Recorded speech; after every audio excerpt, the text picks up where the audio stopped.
Non sei padrone neppure di te stesso. E Buddha disse: questa terra è mia, questi figli sono miei. Ecco le parole di uno sciocco, il quale non capisce che neppure lui è suo.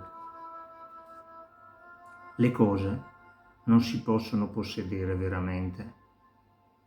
Al massimo si può averle a disposizione per un po' di tempo. Chi non è capace di privarsene ne è posseduto. Qualunque sia il tuo tesoro, tienilo nel palmo della mano come fai con l'acqua. Se la stringi, ti sfugge via. Se te ne appropri, la insudici. Se la lasci libera, è tua per sempre.